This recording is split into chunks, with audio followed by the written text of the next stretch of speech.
E a paz do Senhor. Amém. Peço aos irmãos que abram suas Bíblias. Nós vamos meditar no Evangelho de Marcos, no capítulo 4, versículo 35. Marcos 4, 35.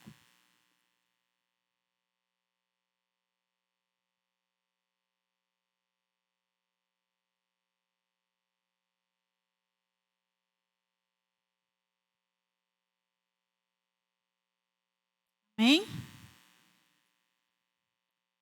Naquele dia, sendo já tarde, disse-lhe Jesus: passemos para outra margem.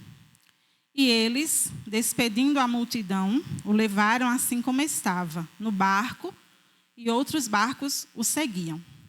Ora, levantou-se grande temporal de vento, e as ondas se arremessavam contra o barco, de modo que o mesmo já estava a encher-se de água. E Jesus estava na popa, dormindo sobre o travesseiro. Eles o despertaram e lhes disseram: Mestre, não te importa que pereçamos? E ele, despertando, repreendeu o vento e disse ao mar: acalma-te, emudece. O vento se aquietou e fez-se grande bonança. Então lhes disse: por que sois assim, tímidos? Em outra versão diz: por que vocês estão com tanto medo? Como é que não tendes fé? E eles, possuídos de grande temor, diziam uns aos outros: quem é este, que até o vento e o mar lhe obedecem? Amém? Oremos. Soberano Deus, nós te rendemos graças, Senhor, por mais um dia estar aqui na tua presença, na tua casa, para ouvir, Senhor, da tua palavra. Fala conosco, ó Deus, abre as nossas mentes, o nosso coração, para receber a porção que o Senhor quer nos instruir nessa noite, e que possamos, Deus, sair daqui repletos, Senhor, de fé, de alegria, e que possamos colocar em prática tudo aquilo que o Senhor deseja para a nossa vida. Em nome de Jesus, nós choramos e te agradecemos. Amém? Irmãos, como vocês perceberam, essa passagem ela é muito conhecida, né, de todos.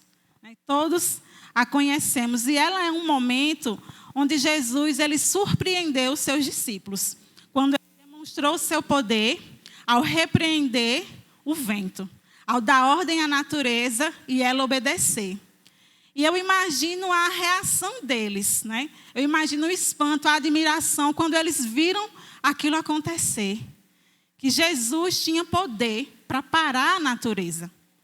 E penso eu que eles devem ter ficado muito tempo ainda refletindo, maravilhados com aquilo que eles tinham presenciado, com aquilo que eles tinham visto.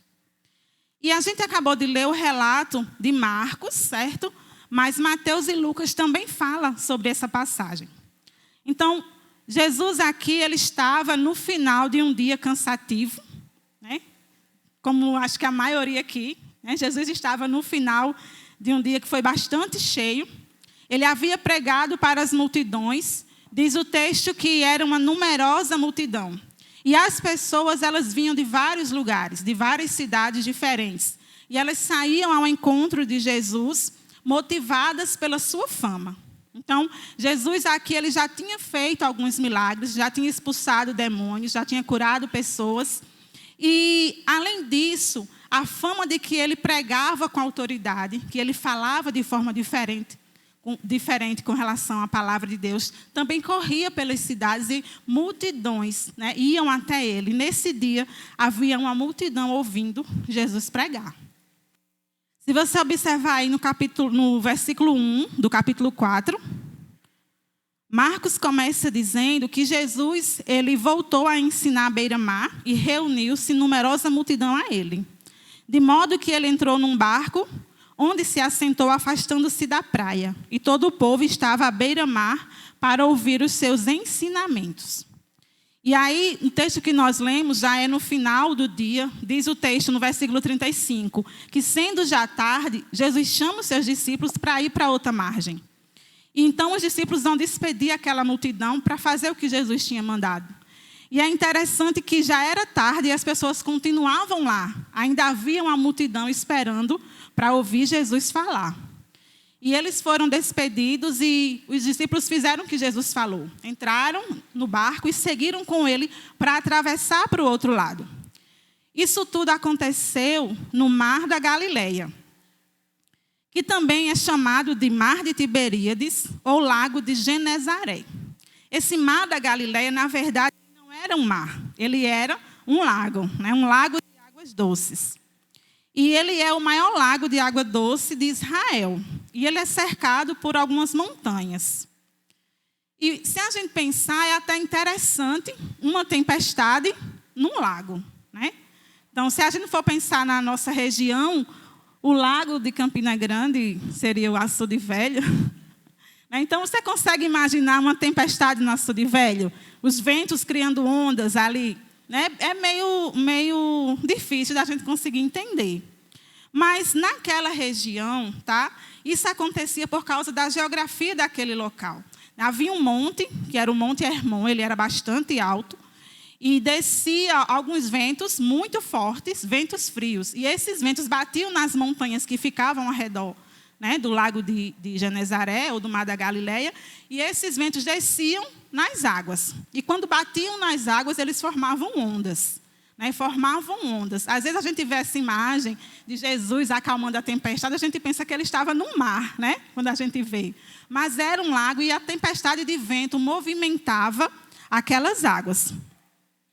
E aí, no versículo 41, Jesus, ele, após ser despertado, né, pelos seus discípulos, nós observamos que a reação dos discípulos diante de Jesus era perguntar entre si: quem era este? Quem era este que até o vento e o mar lhe obedecem? Os discípulos naquela época, meus irmãos, eles não tinham a compreensão de quem Jesus era, como nós temos hoje. Eles ainda tinham muito a aprender.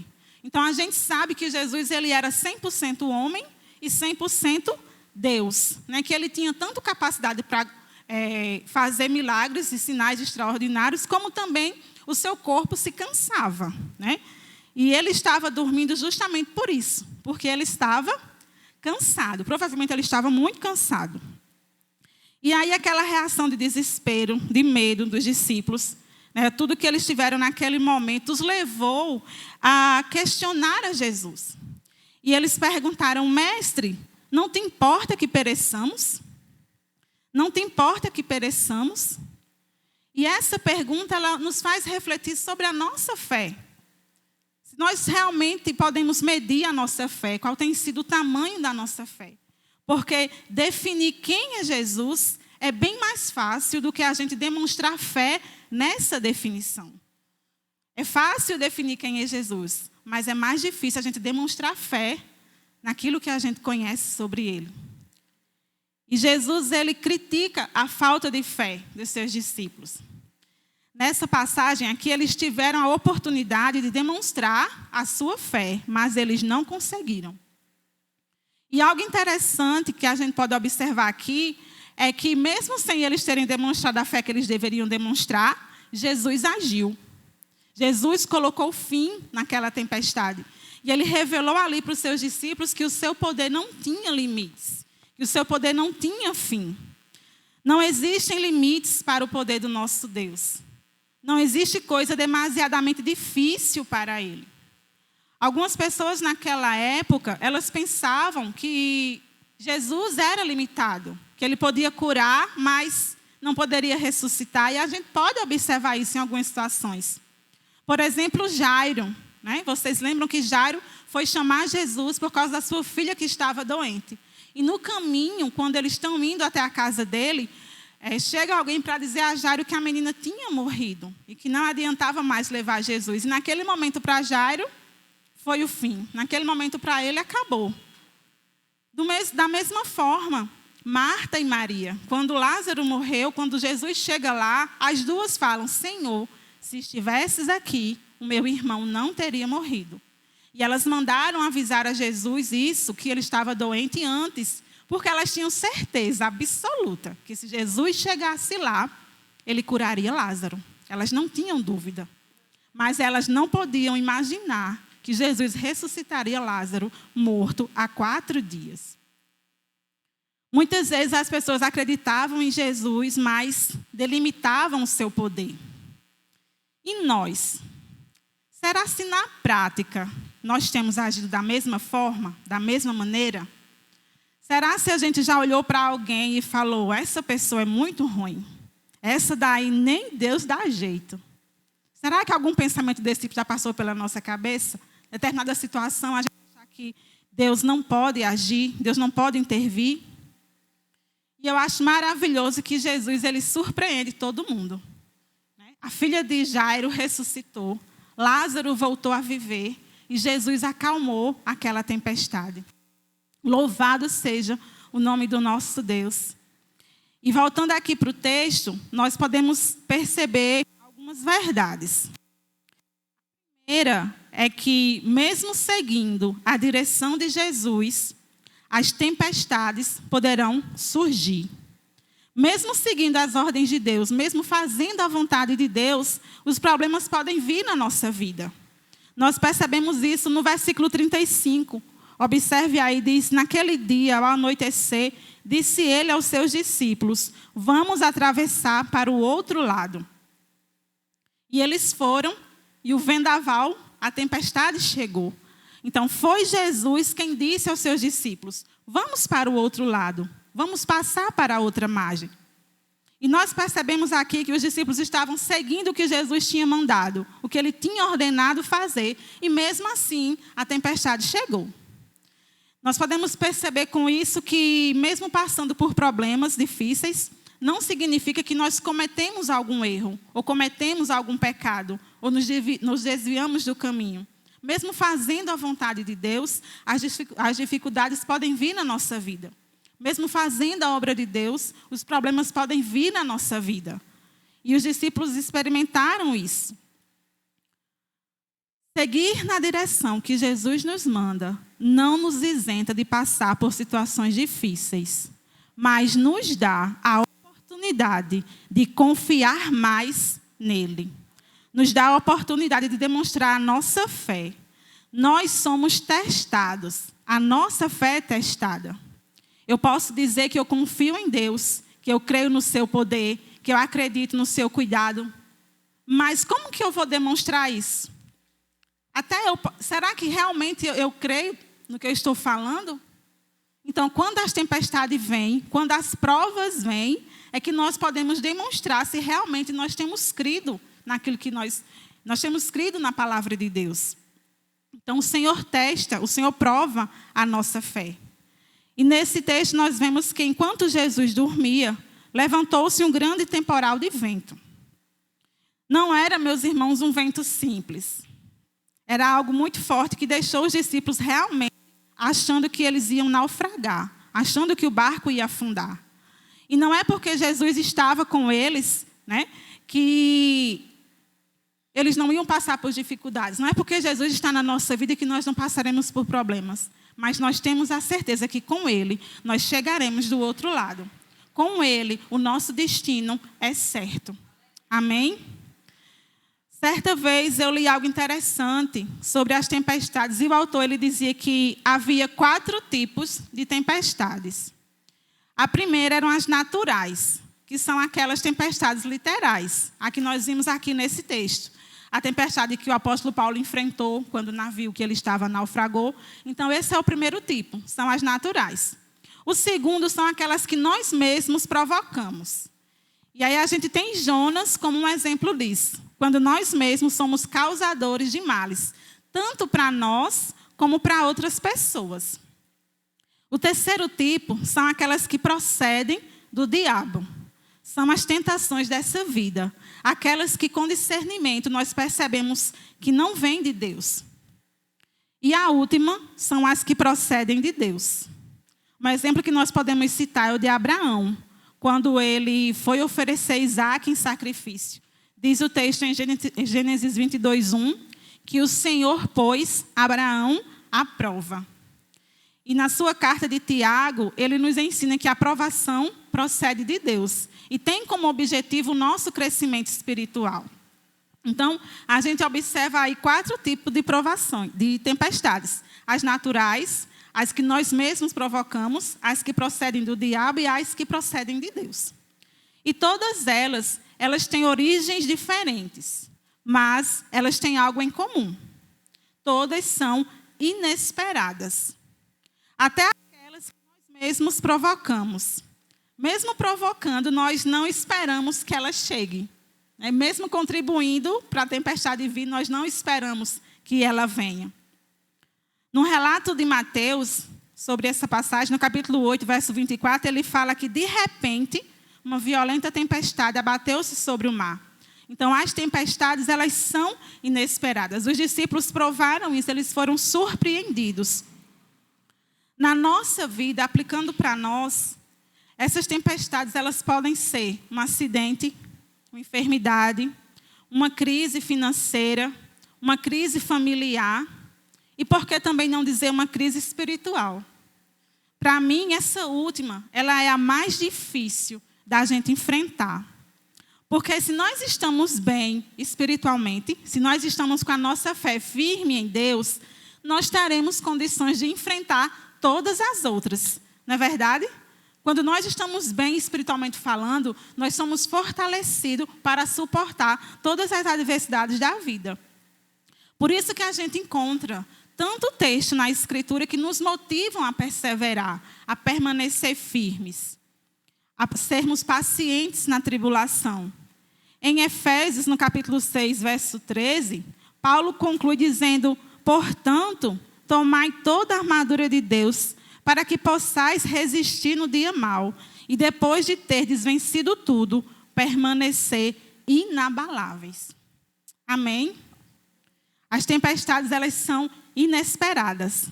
E elas também são muito perigosas. Os 3 evangelistas, Mateus, Marcos e Lucas, eles mostraram isso de uma forma bem clara. Mateus, ele disse: uma violenta tempestade abateu-se sobre o mar. Marcos disse: se levantou grande temporal de vento. E Lucas escreveu: sobreveio uma grande tempestade de vento, correndo eles grande perigo. Então, todos eles enfatizaram a intensidade da tempestade. Todos enfatizaram isso. Mas, se a gente observar, havia algo que parecia que os discípulos estavam esquecendo. O que será que eles estavam esquecendo naquele momento? O que é que vocês acham que os discípulos esqueceram naquele momento? Que Jesus estava no barco. Eles esqueceram que Jesus estava no barco. E quando Jesus está no barco, independente das circunstâncias, não há o que temer. Não há o que temer. No versículo 38 do texto que a gente está lendo, diz: Jesus estava na polpa, dormindo com a cabeça sobre um travesseiro. Os discípulos o acordaram e clamaram: mestre, não te importa que pereçamos? Ele se levantou, repreendeu o vento e disse ao mar: aquiete-se, acalme-se. O vento se aquietou e fez-se completa bonança. Então, esse texto começa nos dizendo que Jesus estava na polpa dormindo. E quando o vendaval veio, ele estava dormindo. E é interessante que eles dão até o detalhe do travesseiro, né? Para demonstrar que Jesus estava bem acomodado. Realmente, Jesus estava dormindo. E mesmo com todo aquele barulho, com o vento, com as ondas, com a água entrando no barco, o barco balançando, Jesus continuava dormindo.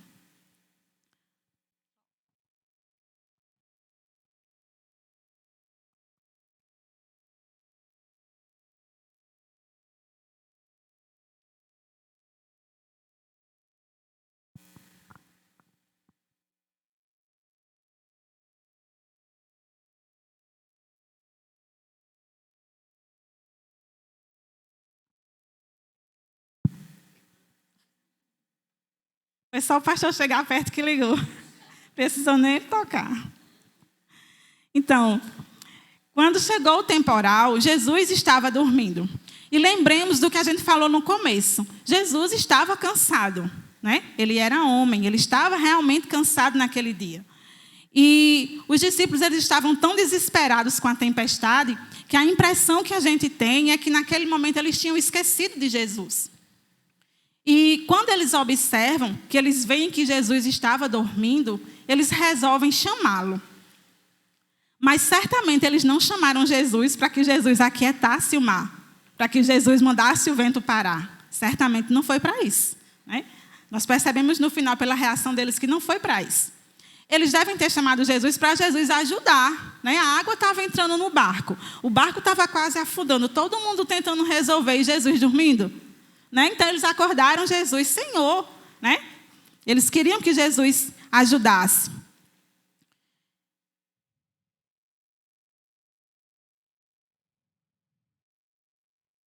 O pastor Hernandes Dias Lopes, falando sobre isso, ele disse certa vez: talvez o maior drama dos discípulos não tenha sido a tempestade, mas o fato de Jesus estar dormindo na tempestade, durante a tempestade.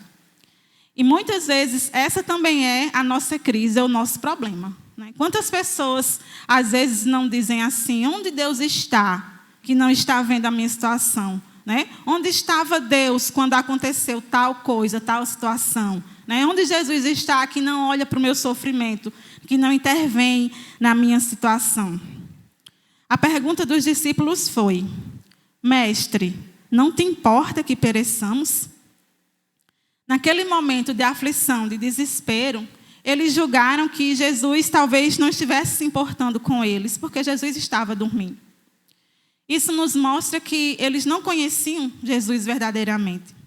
Que o que eles falaram era tolice, era coisa sem sentido.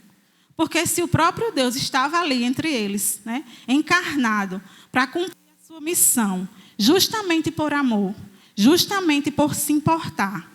E eles perguntando se Jesus não se importava. O amor de Deus, irmãos, é algo tão tremendo que a nossa mente finita, ela não consegue compreender. João nos fala que Deus nos amou de tal maneira que deu o seu Filho por nós. Esse amor não tem igual, não tem comparação. E quando nós conhecemos essa verdade, jamais iremos questionar o amor de Deus por nós. Se os discípulos conhecessem Jesus verdadeiramente naquele dia, eles não teriam cometido esse erro. Nós sabemos que mais à frente eles vieram a conhecê-lo, mas naquele momento ainda não. Outra coisa é que eles não demonstraram fé em Jesus. No versículo 40 diz: então perguntou aos seus discípulos. Em outra versão diz: por que vocês estão com tanto medo? Ainda não têm fé? Em outras palavras, ele diz: mesmo depois de tudo que vocês já me viram fazer, ainda não foi suficiente para que tivessem fé? Meus irmãos, antes da gente querer crucificar os discípulos, a gente precisa pensar um pouquinho. Era noite, estava escuro, o barco estava se enchendo de água, o vento muito forte agitando, a ponto de fazer o barco naufragar. A situação era realmente desesperadora. E Jesus perguntando a eles por que eles estavam com tanto medo. Será que se estivéssemos no lugar deles, nós agiríamos diferente? Quando, às vezes, por muito menos, a gente duvida, a gente deixa de crer. Por que vocês estão com tanto medo? Perguntou Jesus aos discípulos. E ele nos faz a mesma pergunta nessa noite. Por que você está com tanto medo? Se eu estou no barco com você, desde aquele dia que você entregou a sua vida a mim. Eu estou no barco porque eu lhe amo. Jesus ama você. Independente de qualquer coisa que aconteça, nós não podemos esquecer jamais do seu amor por nós. Quando Jesus está na nossa vida, não há o que temer. Nós precisamos lançar fora toda dúvida, todo medo e depositar nele a nossa confiança. Em 1 João, no capítulo 4, verso 16, diz assim: assim conhecemos o amor de Deus, o amor que Deus tem por nós, e confiamos nesse amor. Deus é amor. E no verso 18 diz: no amor não há medo, Pelo contrário, o perfeito amor lança fora todo medo. Amém? E a gente observa que antes de Jesus questionar os discípulos por causa da sua fé, ele se levanta. Ele repreende o vento e ele manda que o mar se acalme e o mar fica quieto. No verso 41, a gente vê que os discípulos ficam possuídos de grande temor e perguntam uns aos outros: quem é este que até o vento e o mar lhe obedecem? O conhecimento dos discípulos acerca de Jesus naquele momento ainda era bem limitado. Eles não conheciam o tamanho do seu poder. O poder de acalmar uma tempestade literal, de dar ordem à natureza e ela obedecer. Talvez, irmãos, a maioria de nós aqui nunca chegue a navegar em alto mar.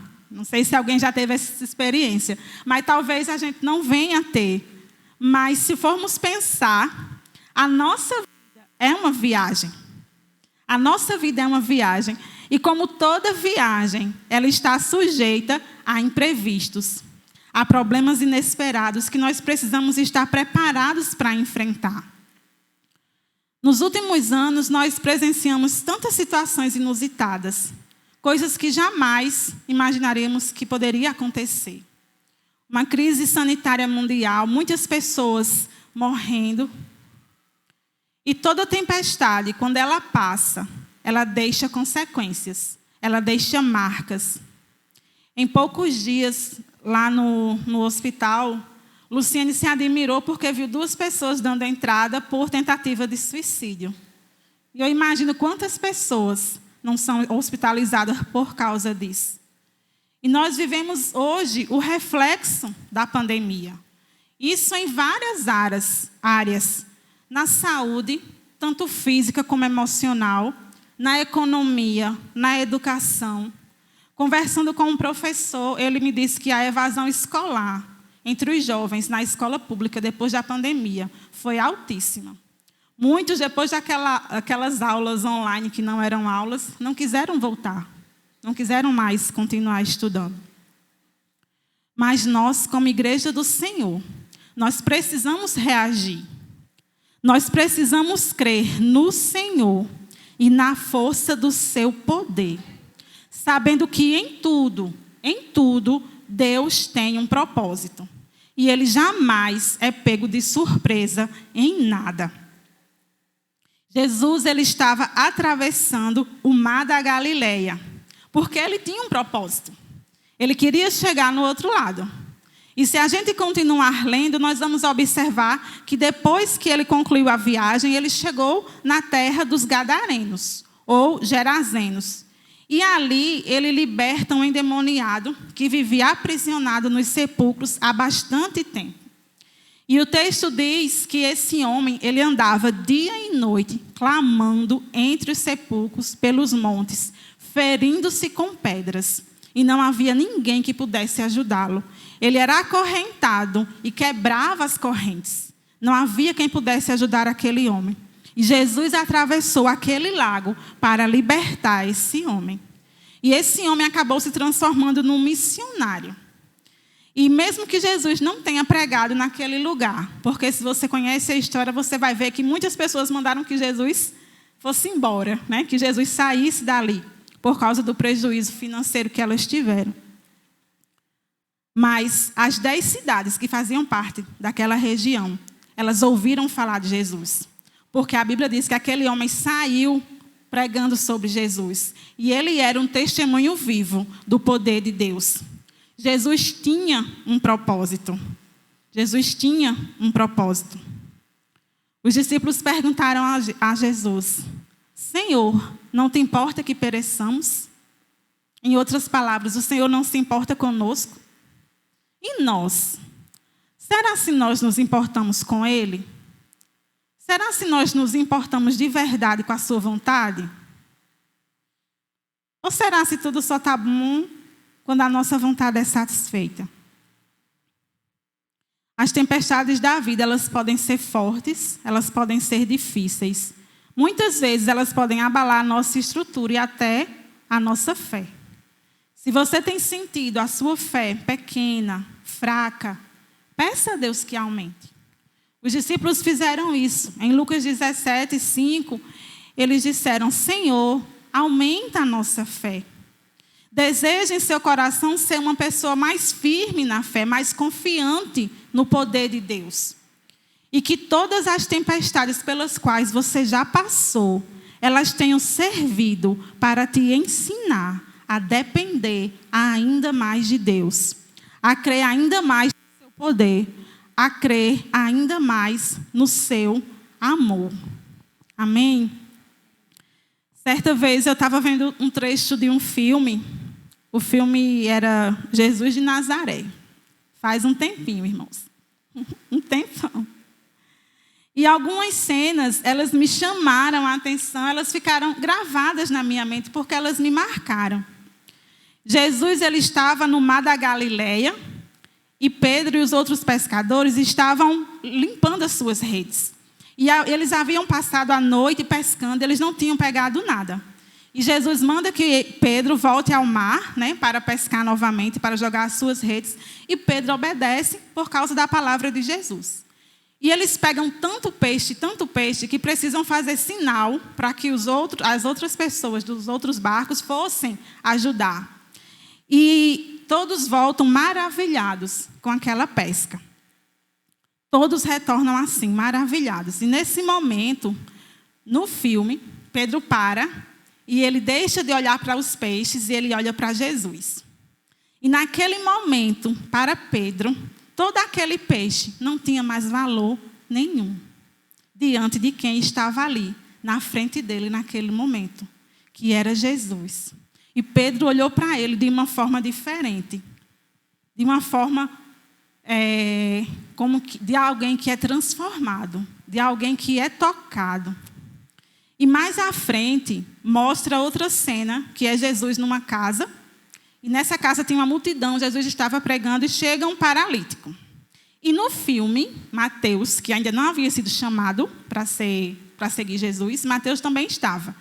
E naquela hora, o paralítico é curado e as pessoas começam a se agitar em alvoroço, louvando a Deus e ficando felizes porque o paralítico estava curado. E de repente o filme mostra Mateus parado, olhando para Jesus. Ele deixa de olhar para a multidão, ele deixa de olhar para o homem que havia sido curado. E ele passa a olhar para Jesus, para aquele que havia curado aquele homem, aquele que tem todo o poder. E ele estava olhando para a pessoa que naquele momento realmente importava. Um pouco mais à frente, noutra cena, a multidão estava recebendo a multiplicação dos pães e dos peixes. E estavam todos muito felizes, porque nunca viram tanto pão nem tanto peixe. E no filme mostra Maria Madalena recebendo a sua porção. E ela se alegra e ela começa a comer. Só que ela não termina, porque de onde ela está, ela consegue ver Jesus. E de repente ela começa a chorar. E ela olha para Jesus e ela para de comer, né? E a gente percebe assim, ela sendo tocada realmente, contemplando quem estava ali na frente dela, que era muito maior do que pão, muito maior do que peixe, muito maior do que casa, muito maior do que carro. Jesus era maior do que tudo. E nada se comparava a ele. Muitas pessoas receberam os milagres de Jesus e outras também viram outras pessoas receberem. Mas só algumas reconheceram que maior e mais importante do que qualquer milagre era o próprio Jesus. E as pessoas que reconheceram isso, elas tiveram uma experiência diferente com Cristo. Elas puderam experimentar experiências únicas na companhia dele. Jesus, ele não está aqui fisicamente presente hoje. Mas ele está aqui. Amém? Jesus está aqui. Então, olhe para ele e perceba quão importante ele é. Maior e mais sublime do que qualquer outra coisa que você possa ter na sua vida. Nas tempestades da vida, Deus nos revela o seu poder. Jesus aproveitou aquele momento para se revelar para os seus discípulos, para demonstrar que ele era mais do que um profeta, mais do que um mestre. Ele era o Deus encarnado, aquele que tinha todo o poder. Se você está passando por algum problema, pergunte a Jesus qual é o propósito. O que é que ele quer que você aprenda? O que é que ele quer lhe ensinar? Pergunte a ele. Nas tempestades da vida, Deus nos ensina a trocar o medo pela fé. Precisamos trocar o medo pela fé. Jesus mostrou para os seus discípulos que eles precisavam crer no seu poder, que precisavam demonstrar fé. Por isso que ele perguntou: por que vocês estão com tanto medo? Porque se ele estava no barco, não havia por que temer. Eles precisavam simplesmente crer. Nesses últimos dias, principalmente nessa semana, nós temos visto tanta coisa com relação à política. É tanto vídeo, é tanta notícia, é tanta postagem, meus irmãos, é tanta coisa, que muitas pessoas elas têm ficado perturbadas. Eu já vi pessoas com medo do que pode acontecer com o nosso país. E Jesus pergunta para a sua igreja, Jesus pergunta para o seu povo: por que vocês estão com tanto medo, se eu estou com vocês? Jesus está no controle, Ele está no barco, Ele está na nossa vida, Ele está agindo hoje como Ele agiu aqui nesse momento, quando Ele mandou o vento parar. A pessoa de Jesus, ela deve ser tão importante para nós, quanto nós somos para Ele. E esse texto nos mostra isso. Esse texto nos mostra que Jesus, ao aquietar o vento, a acalmar a tempestade, Ele não só demonstrou o seu poder, mas também Ele demonstrou o seu amor. Ele demonstrou com isso o amor que Ele tinha por seus discípulos. E a reação que Ele espera que nós tenhamos antes e durante as tempestades é a fé nele, é a confiança nele, e não o medo, não a dúvida, não a murmuração. Amém, irmãos? Tem um trecho de uma canção que diz assim: confiando em nosso Deus e em seu eterno amor, não seremos abalados. Confiando em nosso Deus e em seu eterno amor, não seremos abalados. Vocês conhecem? Conhecem? Pode fechar seus olhos um minutinho. Feche os olhos. Quem conhece, canta um pedacinho dessa canção. Confiando em nosso Deus e em seu eterno amor, não seremos abalados, não seremos abalados, não seremos abalados. Confiando em nosso Deus e em seu eterno amor, não seremos abalados, não seremos abalados, não seremos abalados.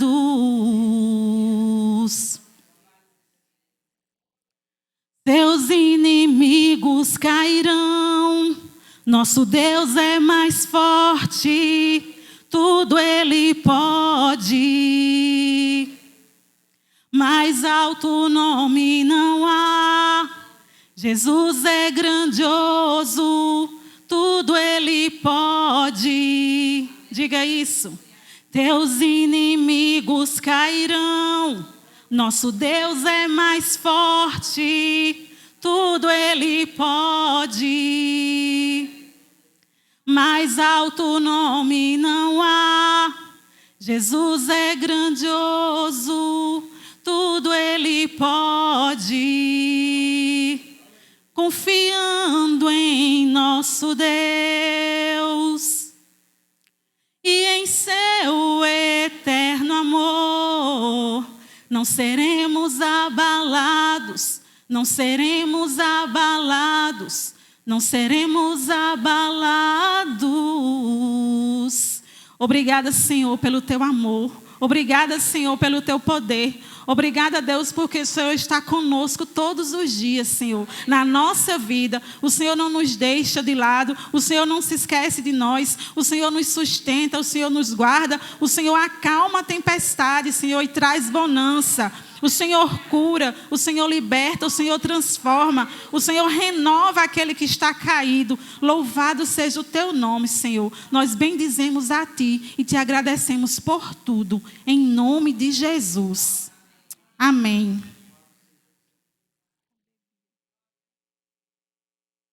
Pia, se for postar, tu corta.